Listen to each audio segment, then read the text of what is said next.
Hindi ako si Mon, ako si Marlon. Pero nasa Tanaw de Rizal tayo ngayon.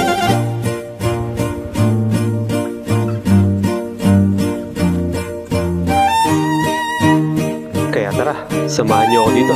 Ipapasyon ko kayo sa Tanaw de Rizal.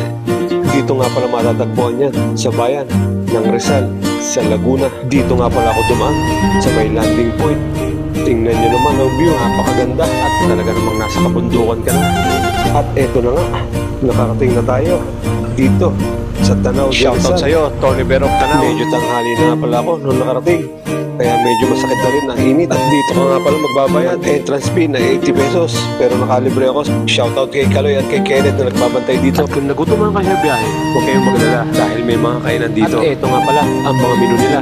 Kotong Batangas, may mami, may sisiglog, may lomi, at syempre may tapang kalabaw silong. Kung gusto nyo magpa-picture, may magandang spot dito sa baba. I love Rizal. At dahil mainit na nga, inumpisahan ko na maglakad. 930 steps nga pala bago ka nung makarating dito. Grabe, talaga namang nakakapagod. Kaya eto na, konting lakad na lang, makakarating na tayo. Adventure and Nature Park. So eto na tayo sa Noah's Ark.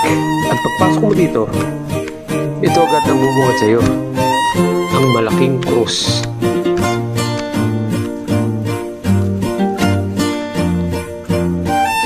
At tingnan nyo naman ang mga view dito, napakaganda.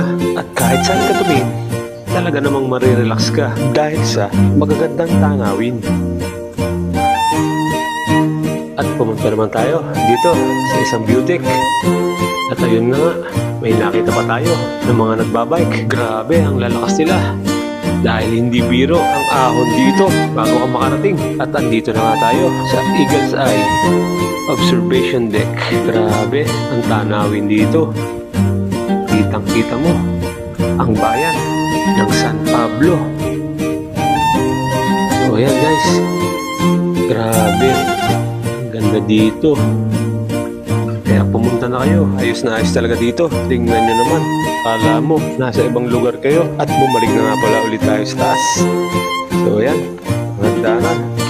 Grabe, nakakapagod talaga. Pero solid naman. Dahil sa ganda ng mga tanawin. At pagbalik ko sa taas, nandito pala ang mga pinsanin ko na mga taga-Yukos. Kaya shoutout sa inyo. At eto nga pala, yung mga nagbag kanina. Shoutout sa inyo mga idol, ang lalakas nyo. At so yun, pauwi na nga pala ako dahil magluluto pa tayo. Kaya hanggang dito na lang ulit. Maraming salamat at nasayang ko na naman ang 3 minuto ng buhay nyo. Pa-like, share, and pa-follow na rin sa akin para masubaybayan nyo ang mga pinapasyalan ko.